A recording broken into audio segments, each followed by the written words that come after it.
aklat ng Marcos.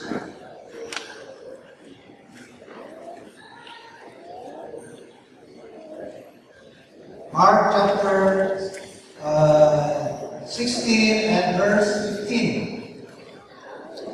And he said unto them, Go ye in all the world, and preach the gospel to every creature. So ito ang Great Commission. No? Ang nakilang utos sa ating Panginoon. That is the mission of the church. To go and preach the gospel to every creature. Ito ay napakasimpleng utos and yet so complex. Notwithstanding with the difficulties of the task, hindi ko ganun kahirap unawain kung ano po ang mission ng simbahan. Ang mahirap lang pinalala ko, ilan po ang pinalala ko, diba? Pero napaka-clear sa Bible kung ano po ang mission ng simbahan. Sabi po sa ating introduction, the modern word missions is used over inclusively. Ang daming tinatawag ngayon ang mission. Palasak ngayon sa litang mission. Yung pagpapa-check up ang libre, tinatawag din ang mission, no? Yung pagpapatagbot ng mga relief goods, tinatawag din na relief operation, no? Relief mission, no? Ang daming tinatawag na mission yan.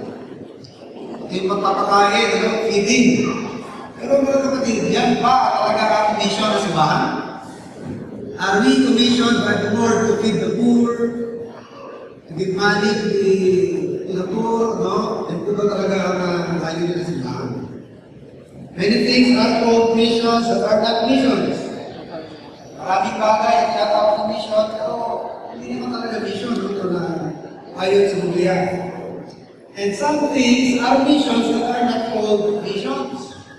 Kagaya sa atin, hindi tayo ganun natindi sa paglago numerically, diba? Kumpara sa ibang religion, grabe ang kanilang pag-multiply. Parang mga kabuti, saglit pa lamang sa isang lugar, ang bibilis. Eh tayo, ilang taon na, sa Dakin, ilang taon na sa isang lugar, madalo naman ang tubo, nawawala pa, nababawasan pa. Kaya tuloy minsan, bibigyan tayo na, ano ginagawa na niya, magpapasang mission niya. Para naglolokohan kaya tayo. No? So some things are missions that are not called missions. Ito namang ibang bagay na hindi naman talaga mission, eh yun yung tinatawag nila mission. Now let's look at the Bible to get the real definition of mission. Saan ba tayo hahanap ng katotohanan? Para malaman natin ng diretso, ng malinaw. Kung ano ba talaga ang mission ng simbahan. Okay, so let's take them to identify and consider proper mission work. In explaining it, or in dealing with it, unahin muna po natin yung mga false mission. What the mission is not, or the negative way of looking at mission, or looking at it negatively. The mission of the church is not to solve all the problems of our society. So, very self-explanatory yan. Hindi tayo pinalagaan ng Diyos bilang simbahan para ay mag-cure ng lahat ng problema sa ating lipunan. Hindi tayo mag-cure ng kahirapan ng tao. Hindi tayo mag-cure sa homeless, problema ng homeless. Hindi tayo sosolve sa problema ng mga drug addicts.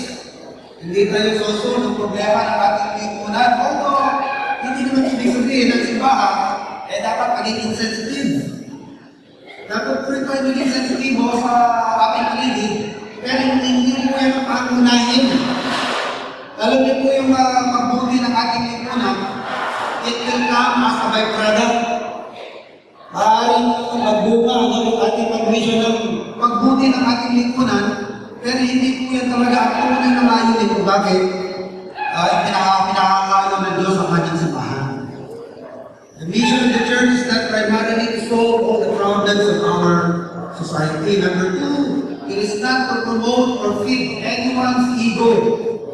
Dahil kung linangin yan, ano, kasi po, meron mga pastor, meron po mga ministro na parang yun ang kanilang nagiging layunin sa kanilang ministry.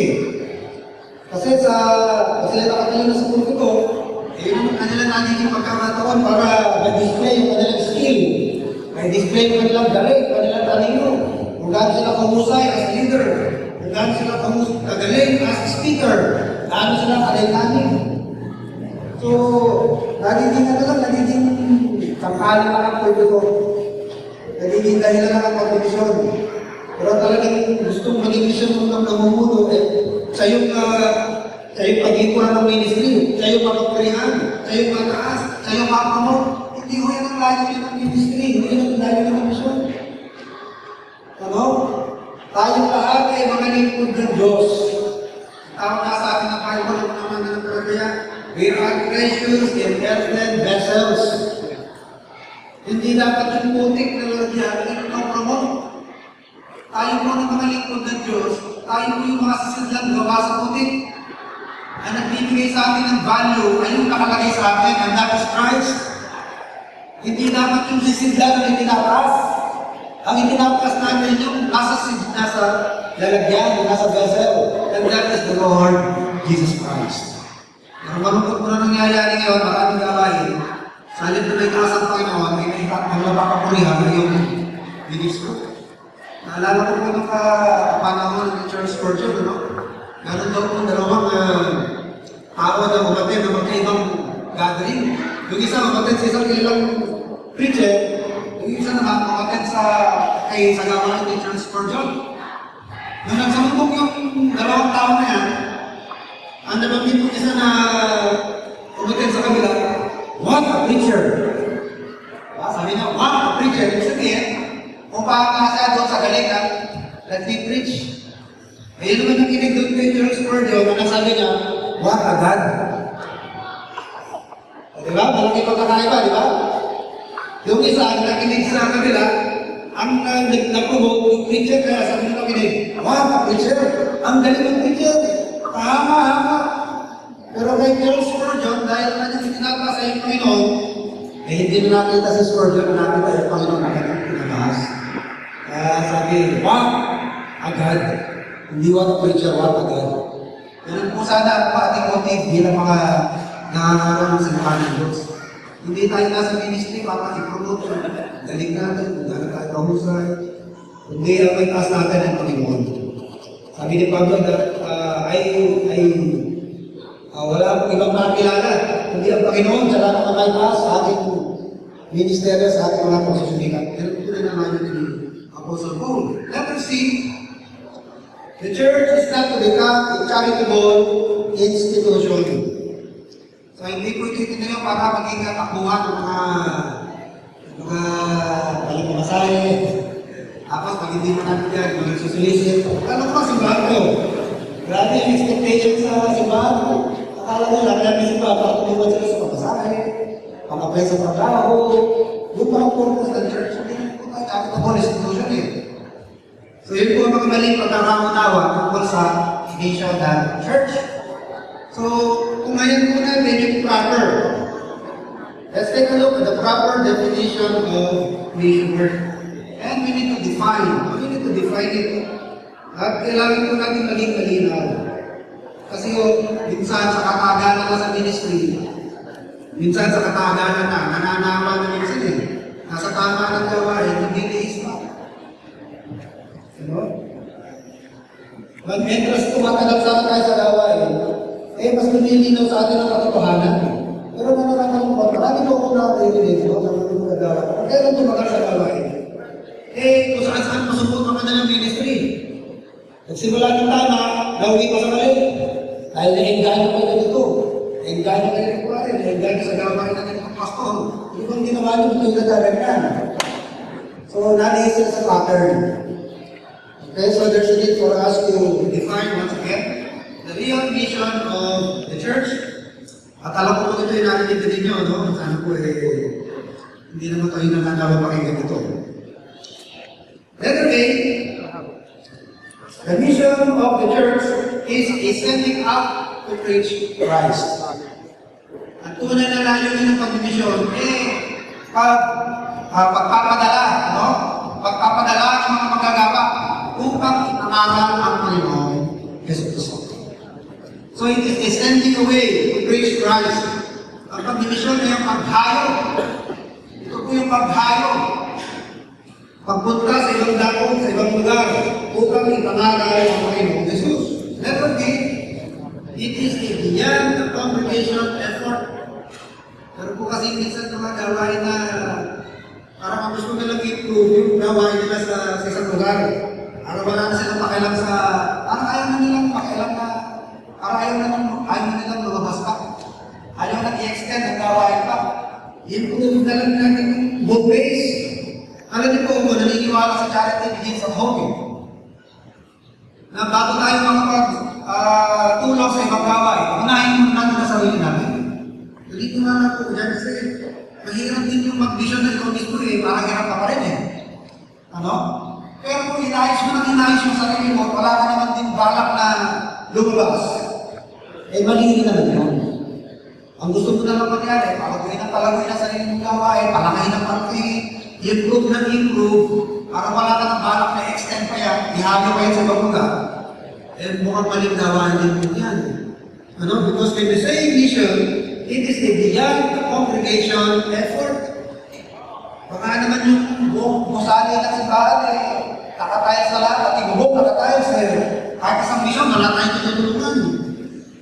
Baka mga hagdanan natin, mga elevator na, wala escalator na. Tapos di isang missionary, wala tayong natutulungan. Sobrang naman kung kapag charity begins at home. So tayo po natin ito to do or to perform mission work. At yan po extend ang ating effort as a church beyond the four corners of our church. Lalabas tayo, nag-e-effort tayo ng pag-effort na higit pa sa ginagawa natin. No? Sobra pa. I would say, lalabas pa ating effort, i-extend natin sa iba. Sa ibang gawain. So it is beyond the congregation effort. The church must not think in terms of reaching out, not just counting noses and giggles. Yung matalingan na yan, no? Counting noses and giggles. Hindi lang alam ng dami ng tao. Alam nyo, hindi ko plano ng Diyos na magparami tayo ng magparami ng miyembro.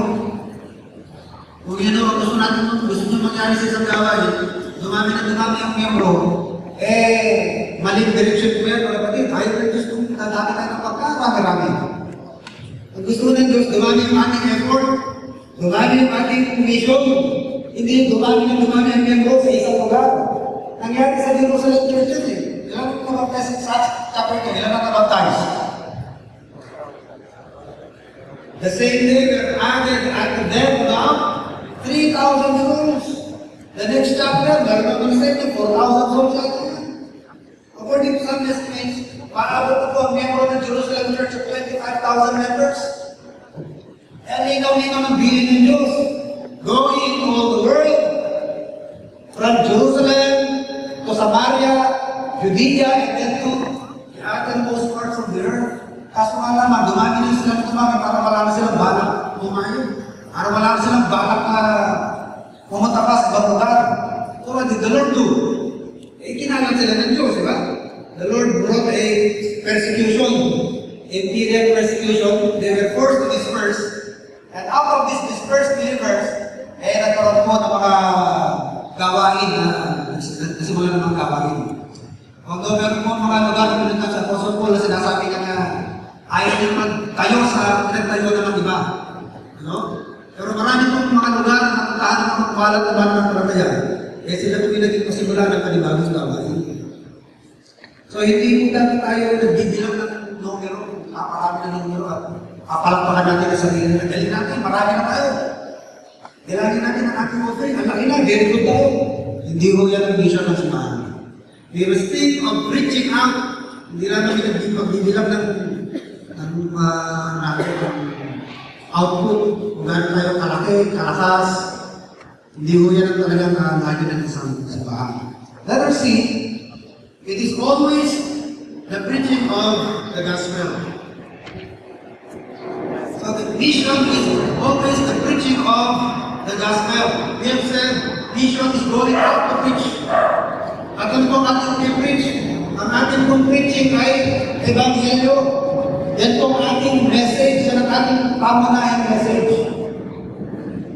Alam niyo po, meron palang gawain na sa halip na maging basic ang gospel sa kanilang message, na naging pinaka-focus sa kanilang message, ano na, end times. End time events. Wala na sila dito ng usapan. Every Sunday, the gathering, two end times. Balik po yun mga kapatid, ano? Maganda po na inaaral natin ang prophecy. Maganda po na inaaral natin ang eschatology. Pero kung nakakalimutan mo ang preaching of the gospel, eh, mali po yan. No? Other topics, other subjects na pwede natin i-preach, gospel pa rin yan. They are the big things of the gospel. No? Ang gospel, makikita mo from Genesis to Revelation, the gospel. Did you know that Abraham heard the gospel?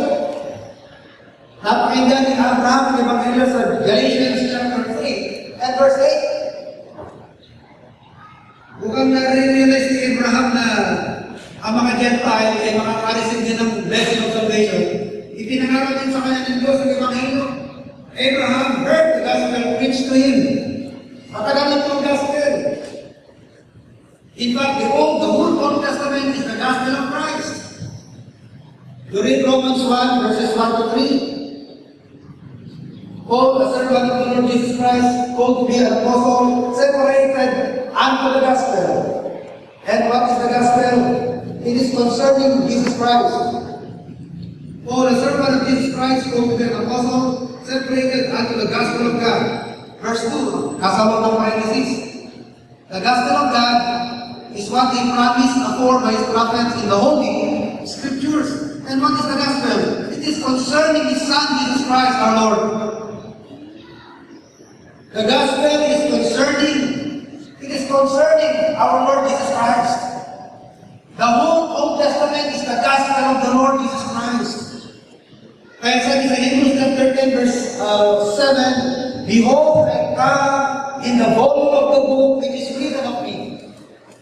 At tinutukoy ko ni Apostle Paul sa Hebrews, the volume of the book is the volume of the Old Testament. The whole Old Testament, the whole volume of the Old Testament books, yan po itungkol sa ating Panginoon Jesus. Behold, I come in the volume of the book which is written of me.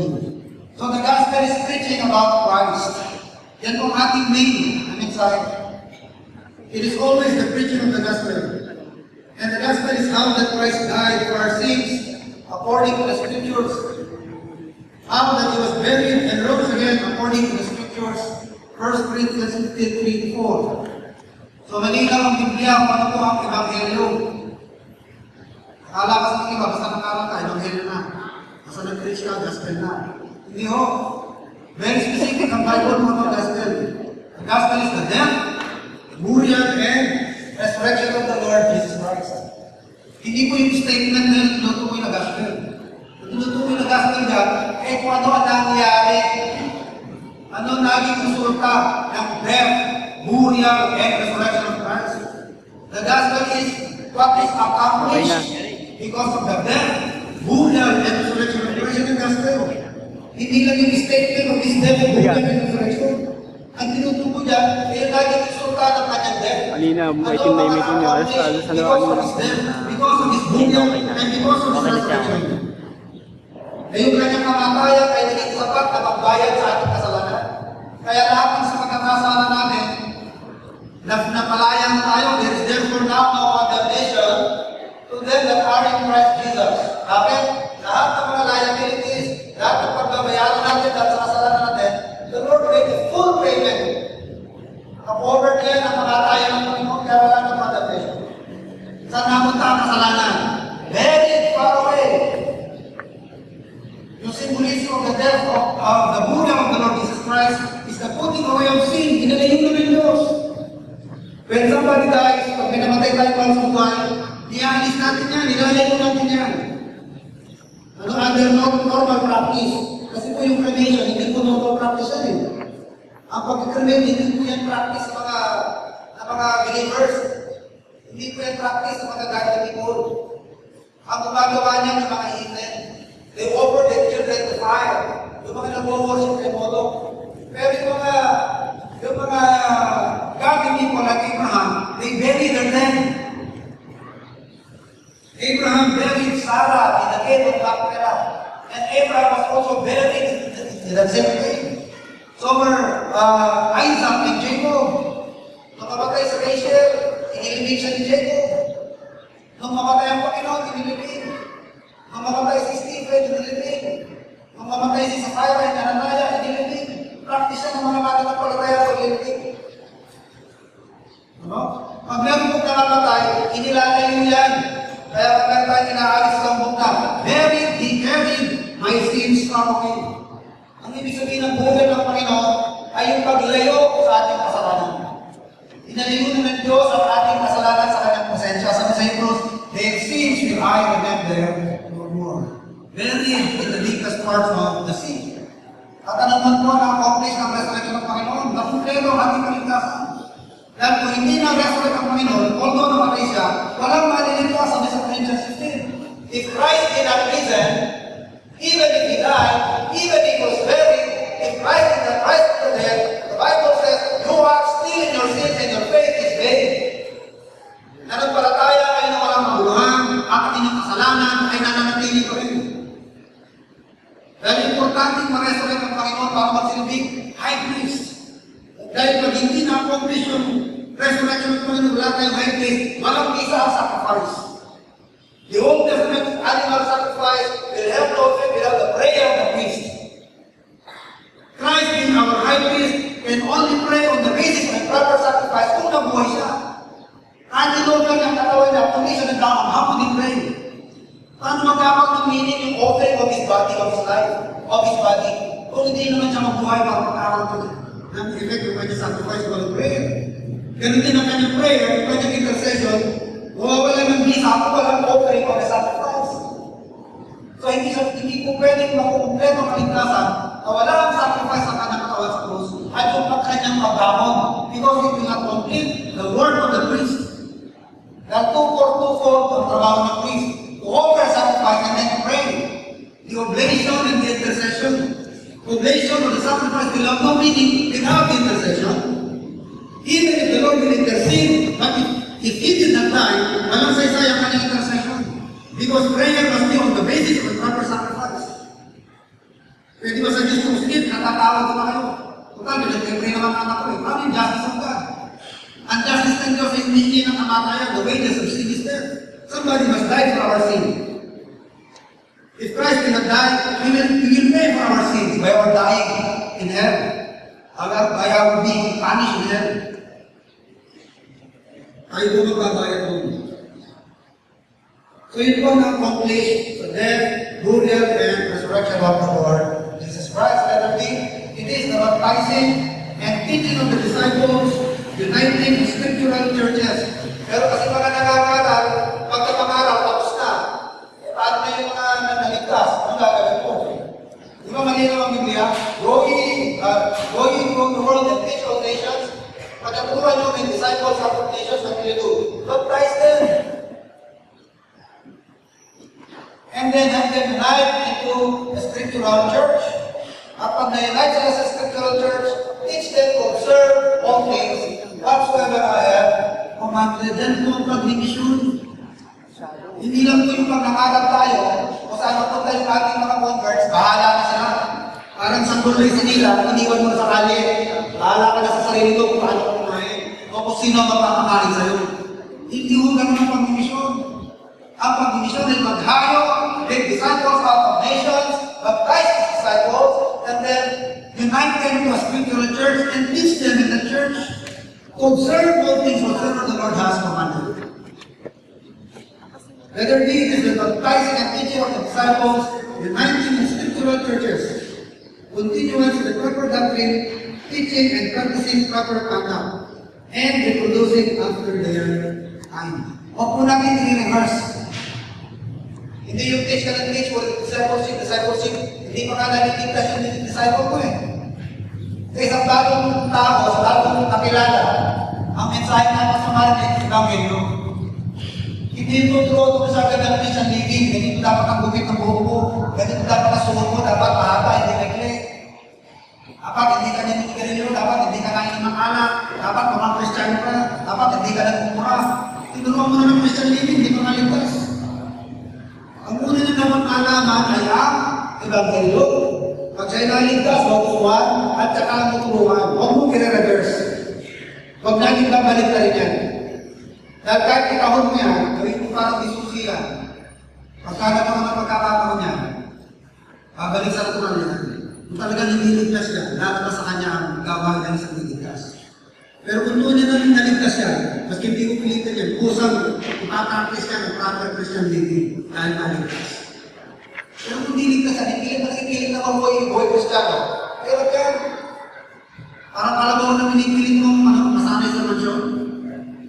Masasanay ba ang kalabaw sa mansyon?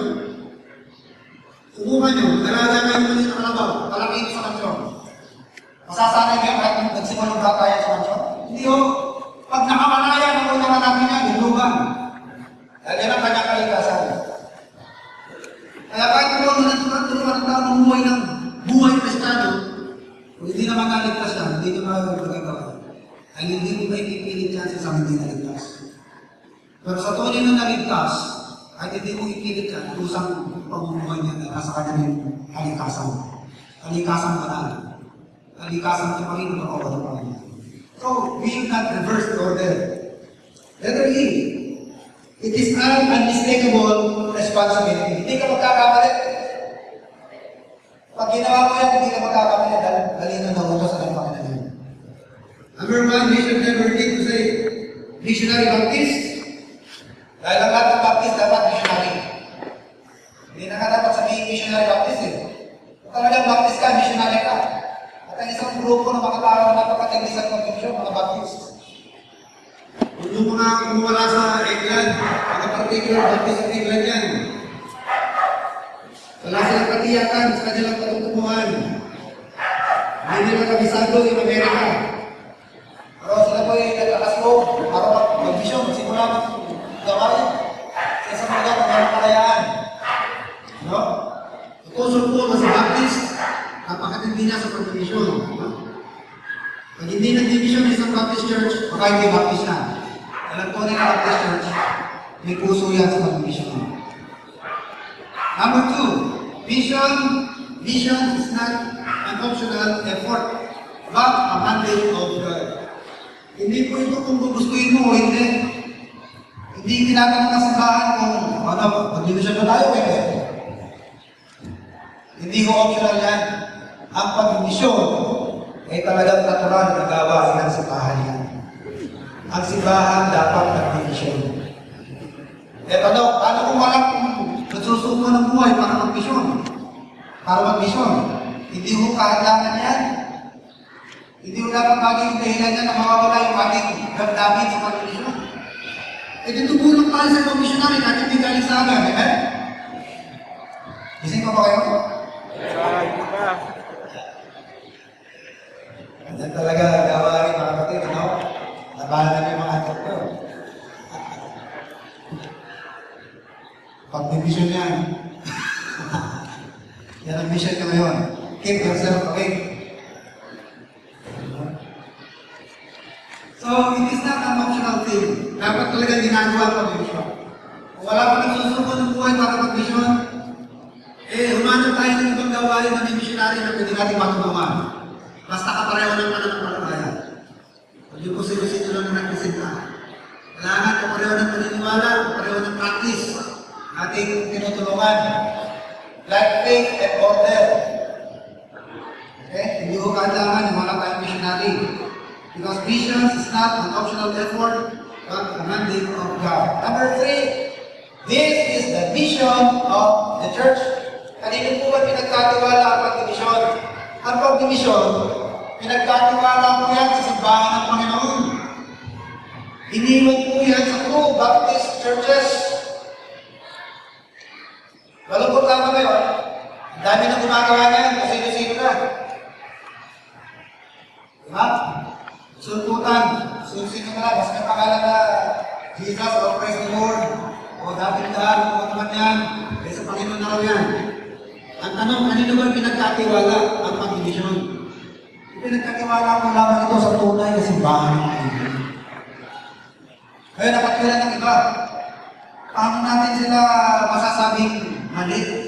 Kaya dami-dami nila natin si bunga. Samantala kayo nasasabing tama, hindi na kayo dumadami. Binayakan na lang natin sila sa nagbubuhay. Tama ba yun? Tama ba ba yun mga kapatid? Ito lang, bakit kasi hindi naman masyadong nagbubuhay. Yung ibang grupo grabe kung magbuma, baka sila yung pinakasisan ng Diyos. Baka sila yung pinagpapala ng Diyos. Hayaan na natin sila, ganun po yun. Hindi ho mga kapatid.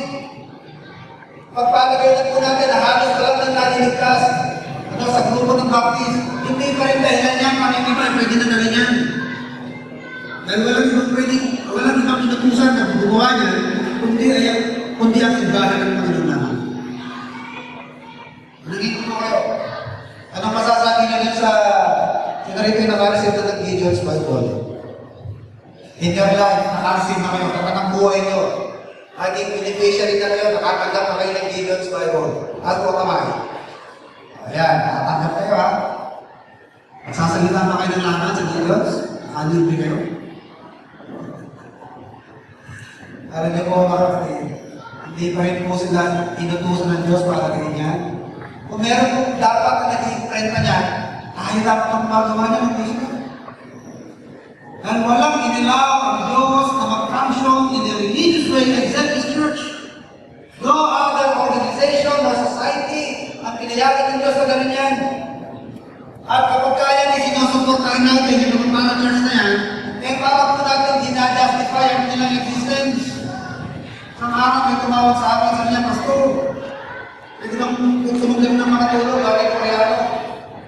Ba, dahil mga Koreano ang tumutulong ngayon? Tunurin kayo mga kapitbahay na gawain sa education ng mga tulong ng mga Koreano. Pero ba yan? Lagi tinutulungan ng mga Koreano ngayon eh. Pero hindi mga churches yan, ano? Ang tanong sa akin, mali bang tumanggap? Nag-isipan ko muna eh. Kasi marami na akong narinig, sabi ng isa, the David had it long enough, then the Lord helped him. Matagal na pinakinabangan ng demonyo pero yan, pakinataman na pakinaban. Ay pa, pero galing sa wedding yun eh. Hayaan natin na pakinaban ng pakinaban yan. Tama po ba yung mga katira niya? Alam niyo po mga kapatid, kung tumatanggap tayo ng tulong sa hindi simbahan ng Panginoon, para natin dinajustify ang kanilang existence. Para natin sinasabing all right lang sila na gawin ang kanilang ginagawa, all right lang. Ito, nakikinabang naman tayo. Hindi mo papayagan ang Panginoon ng mga kapatid. The Lord did not allow any group or organization to function in a religious way except His local church. No organization or group on earth has authority or power to do it. No baptism except by local church authorities Bible baptism. No association, convention, fellowship group, or what have you has the right to carry out any part of this commission. Okay, bago pa kumana ng panataya, matulog ng grupo doon yung Campus Crusades. Yung mga kanya, Campus Crusades. The Navigators, yan. Campus Crusades. Ang layunin nila, mga studies, mga campuses, mga eskwelahan. Maganda ang kanilang motive. Pero mga kapatid, hindi sila inutusan ng Diyos para ganyan. Palagay ko po, hindi tama na tayo mag-cooperate sa kanila. Kaysa mag-cooperate tayo sa kanila, ayaw na mismo gumawa. Dahil tayo naman talaga inutusan ng Panginoon. Pero palagay natin, mas maganda ginagawa nila, mas marami namin ligtas, mas marami namin tulungan. Hindi pa rin po dahilan yun eh. Because right things, tama yung tayo mag-mission, tama yung tayo mag-preach. But right things must be done the right way. And the right way of doing the work of God is all work, all efforts must be channeled through a local church. Ang dating Bible colleges na yun nag-ooperate, Bible college, hindi sa under control of any particular church. Hindi inauthorize ng Lord ng kahit anong school na mag-operate at pagturo ng mga estudyante na pagpasundiya. Simbahan na lahat ng gumagawa niya. Hindi ang school, sila na nagpapadala ng missionary. That is usurpation of the position of the church. Hindi rin pinapayagan ng mission board para mag-send out ng missionary. That is usurpation of authority. Simbahan na lahat ng gumagawa niya. Sabi nila, servant organization lang naman yan. Hindi naman siya pinirehate para mag-hari. Pinirehate ng mga organization niya na yan to serve churches. Alam niyo masabi sa Ecclesiastes, this one thing that I observed sa Mr. Solomon, there will come a time na yung servant, sanay nakaupo sa kabayo, at yung prinsipe, sanay naglalakad. May mga pangyayari na yung servant, sanay naging master, at yung unang master, siya na po yung laging servant. At nagkakatotoo yan sa mga simbahan. Yung mga para-church, yung mga organization, makinig-create to serve the churches eventually. Sila na yung nag-dictate sa churches. Sila na yung nagsasabi sa simbahan na, ay, ang missionary niya, hindi pwede yan, hindi kasabi sa amin yan. Anong karapatan nilang i-qualify ng missionary? Church na dapat qualify. Church na nag-i-screen kung qualify ng missionary, hindi. Hindi gawain na ng mission board. Hindi gawain ng clearinghouse yan. Simbahan na magsasabi kung qualified o hindi ang kanilang missionary. I-resort na lang gawain ng simbahan, trabaho ng simbahan yun. Inconsistent yung pamilyo. At sabihin natin na malaki na itutulong nila sa mga simbahan. Kaya kami na simbahan yan. Pero kung nakadibati na Amerikano tungkol dyan eh. Sabi niya, ito pala sa code namin. Kasi sabi ko, maraming may practice wala sa Bible eh. Sabi niya, kagaya na naman. Pero pa yung mga mission board, pero pa yung mga nilalakas. Kaya, pero nung Bible practice na, ipagtutulungan naman kasi simbahan niya. Kami yung Philippine Church, tumulong ng puso ko. Sabi ko, tutuon mo yun, tumulong ang Philippine Church. Paulit-ulit at tumulong ang Philippine Church at puso ko. Pero tumulong sila, pero hindi nag-create ng organisasyon. Pwede naman yung pagtutulungan eh, na hindi ka na mag-create ng organisasyon. Saka sabi ko, sinasabi natin, servant organization, eventually, yan na yung mga nagdidikta sa mga simbahan ng Panginoon. Yes, sir. Umpisa siya ng fellowship eh. Umpisa siya ng organization. Sabi niya, tama ka dyan. Sabi niya sa akin, tama ka. Yun. Galing. You turn to the right, turn to the left. Galing.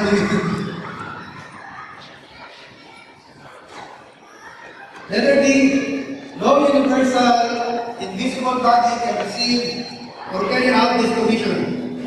Only local, visible, hearing, speaking, giving, receiving, teaching, learning churches could conceivably be the institutions of this mission was given.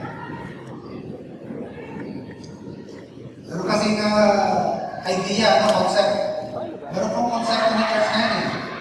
Na church po raw ay universal, invisible. Composed of all believers coming from different parts of the world. Yan lahat po ng mga nananampalataya galing sa iba't ibang panig ng daigdig, they comprise one invisible church. Dalawa sa isip ng Panginoon niya when the Lord created this church. When the Lord created this church, it is visible, it is a local and visible body. Dahil kung yan ay invisible, hindi niya pa pag-iwanan ng utos niya. Paano mahahayo yung invisible? Paano makakarasin ng kahit yung invisible? Eh baka pati kahit siya invisible din. Ano makakagawa ng gawain niya? No, invisible. Kaya only visible, hearing, speaking, and giving. Receiving, teaching, learning churches will consider to be the institutions of the mission was given. Number 4, nasa final na ako. Mamaya na yung lastly. Final na ako. Agad. Tapos, the conclusion ko lang. Angat ko pa, no? Lastly, finally, conclusion. At sa lastly na ako. Number 4, the main goal is the expansion of the Lord's kingdom. Daniel chapter 2. Bakit po ba nagtatag ang Panginoon ng Iglesia? Ano po ba ang layo ng simbahan? Alam niyo po ang simbahan, kaya itinatag ng Panginoon para kumayo. Pero bakit kailangan ng kumayo? Kailangan ng kumayo para makakuha ng mga recruits, makakuha ng mga subject sa kingdom ng Panginoon. Dahil talagang purpose ng Panginoon is to expand His kingdom. Pero paano lalawak ang kingdom ng Panginoon? Lalawak ang kingdom ng Panginoon, gagamitin niya ang kanyang simbahan. At ang dala-dala ng simbahan, sa tabak, ang dala-dala natin, tabak ang salita ng Diyos. Yan ang plano ng Diyos talaga. To create a kingdom and expand this kingdom through the church. Yan po ang ating trabaho. Pagtulong-tulungan ang mga simbahan ng Panginoon ang pagpapalawak ng imperyo, pagpapalawak ng kaharian ng Panginoon. Pinakita niya kay Nebuchadnezzar, pinakita niya kay Daniel. Lumalan niya sa Daniel chapter 2. Alala niyo ba yung panaginip ni Hari Nebuchadnezzar? Sa Daniel chapter 2. Sino rito nakabasa na ito? Daniel chapter 2. Nabasa niyo ba yung Daniel chapter 2? Ano yung napanaginipan doon ni Daniel? Naginip siya ng isang statwa pagkakalaki-laki. Ang ulo ng statwa, yari sa dito. Ang dibdib, yari sa silver. Ang hita, yari sa tanso o brass. Yung legs, gawa sa bakal na may laot na puti. Clay. Ang pinapakita pala ng Diyos doon kay Nebuchadnezzar, ay yung layo din ng Panginoon na magpapaliraw ng mga different Gentile kingdoms. The head of gold is the Babylonian Empire, Gentile kingdom of the Babylonians. The breast is the Medo-Persian Empire, silver. At yung ayun yung thigh, kita na gawa sa brass. Yan ang sinisimbolo sa Greek Empire. At yung legs, nagsisimbolize sa Roman Empire. So, hayaan ng Diyos magkaroon ng mga iba't ibang kaharian sa mundong ito. Pero doon sa panaginip ni Hari Nebuchadnezzar, merong maliit na bato na nahulog, tumama sa taa ng gigantic estatwa. Kung tumama yung maliit na bato, nabuwal, natugay yung estatwa at nanahilid, nawala. At yung bato maliit, naging isang malaking bundok na pumuno sa buong daigdig. Napuno ng bundok, galing doon sa maliit na bato, ang buong daigdig. Ang pinapakita pala doon ng Panginoon kay Daniel, yung pinag-interpret ng Daniel, ang pinapakita pala ng Diyos yan, yan lahat ng Gentile kingdoms, mabubura. Kaya wala ng Babylonian Empire, wala ng Medo-Persian Empire, history na. Greek Empire, history na rin. Ang Roman Empire, history na rin. Ang empire ngayon na meron ng kingdom, ay ang kingdom ng Panginoon nagsimula sa maliit na bato. Natupad yan, nagsimula ka ng kingdom doon sa 12 apostol. At mula sa napakaliit na grupo, 12 apostol, saan na lumaganap ang kingdom ng Panginoon? Sa Antarctica na wala. Pero lahat ng kontinente, andun na ang kingdom ng Panginoon. Lumapad na ng lumapad dyan. Pero paano lumawak ang kingdom ng Panginoon? Ginamit niya ang institusyon ng simbahan. So the purpose of the Lord for His church is to expand His kingdom. Pero sa aling pasibat, expand ang dala natin, Ebanghelyo ang dala natin. Kaya nga ang Biblia, panay ang tawag sa simbahan na mo eh. Panay ang tawag sa mga pagpapalagay ng sundalo eh. Diba?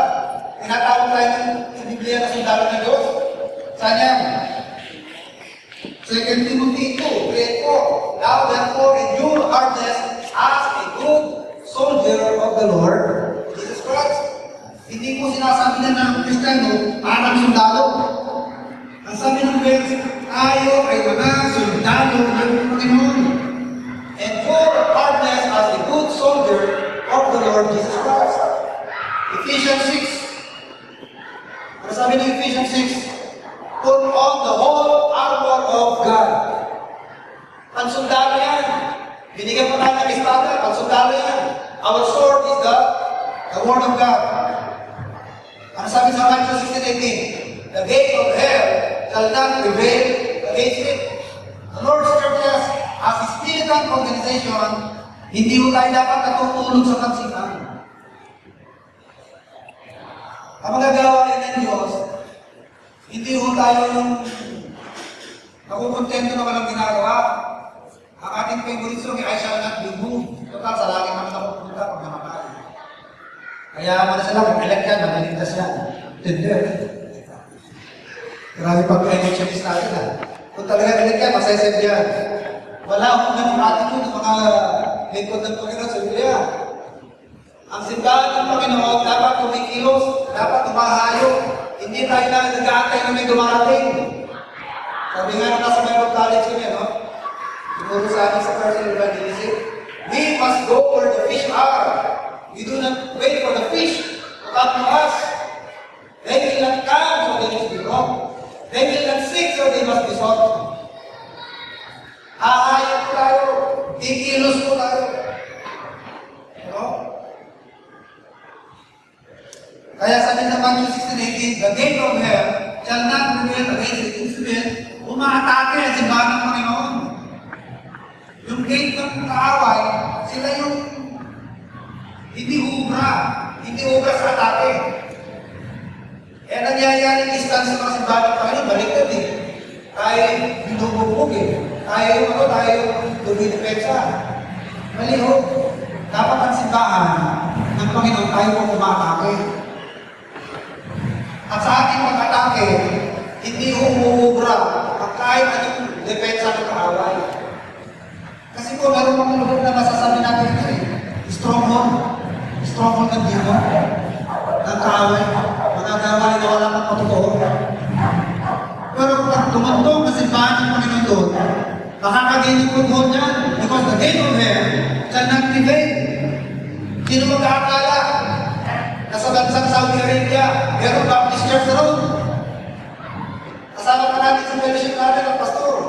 Nandito yung kanya-anak si Brother Mike. Asa si Brother Mike? Asa si Brother Mike? Ayun! Tatay niya, yung pastor doon sa Saudi Arabia. Hindi ba ba walang Biblia sa Saudi Arabia? Walang simbahan doon. Pero dahil nagsimulang gawain ng Panginoon doon, nakakagay ng football yun. Nagkaroon na sa Jeddah. Meron ang Baptist Church sa Saudi Arabia. Kahit saan man napunta ang simbahan ng Panginoon, makakakonquer yan ng territory. Kahit anong depensa, kahit anong pigil ng away, he will not prevail. Kung tayo papayag na tayo yung inaatake, tayo yung maatake, yung kalaban natin ang depensa. Hindi ho tayo mag-aatakihan sa isa't isa. Hindi ho mga simbahan ng Panginoon mag-away-away. Ang ating kaaway ay ang demonyo. Ang salimutan ito. Sabi nga ng Apostle Paul just make sure that when you fight each other, you do not consume each other. Nagkakaagatan na kayo eh. Siguro nyo lang, habang nagkakaagatan kayo, hindi kayo uubos. Hindi naman yung kapwa Kristiyano kalaban eh. Hindi naman ibang simbahan ang kalaban natin. Kalaban natin ay sa Satanas. Ang sistema ng kalikpan, ang sistema ng pagdidiman, yan po ang ating mga away. Pag ginawa ng mga simbahan ng kanilang trabaho sa Biblia, they will not prevail. Gate of hell shall not. Nasa conclusion ako. Conclusion na. Last talk. A God-glorifying work is one that is done in a biblical way.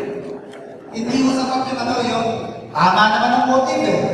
Tama naman ang motibo, pwede na yun. Alam niyo po sa ibang bagay, pwede yun. Sa gawain ng Diyos, hindi po pwede. Yung ibang mga bagay na ginagawa, paintindihan natin eh.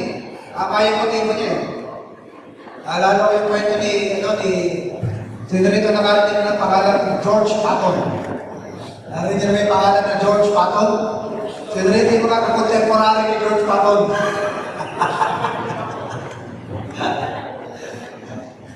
Si General. Si General George Patton. Meron siya sundalo ano eh. Sabi niya, pag hindi ka bumalik sa corporate, ako babalik sa'yo. Nag-media. Malapit siya sa mga sundalo, sa mga private, malapit siya.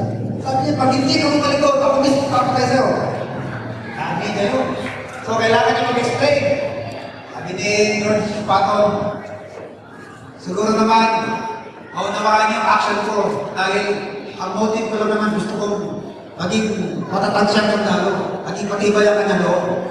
Alam niyo po, sa ibang bagay, kung pwede yun, kung meron ka magandang motive, maunawaan ka. Kagawain ng Diyos, hindi mo pwedeng magandang motive. Na kahit na mali ang paraan, basta tama ang motive, okay na. Hindi mo pwede yun. Kung tama ang motive mo, gawin mo pa rin sa tamang paraan. At ang tamang paraan ng maggawa sa gawain ng Diyos, all our efforts should be channeled through the Lord's local churches. Kailangan mayroong church na nag-supervise sa iyong ginagawa. Ini-sponsoran ang isang gawain ng Panginoon. Yan ang doing God's thing, God's work the right way. Hindi po pwede, maganda naman ang motive ko, okay na yun. Hindi po pwede. Right things must be done the right way. All mission work must follow this basic direction or all effort will be futile. Kahit anong gawin natin, mag-disciple ka na mag-disciple, tayo ka na magtayo ng ministry, kung di nasusunod ang pattern. The pattern is, preach the gospel, baptize, pag na-baptize, saka hindi yung indoctrinate. For those believers to repeat the same cycle.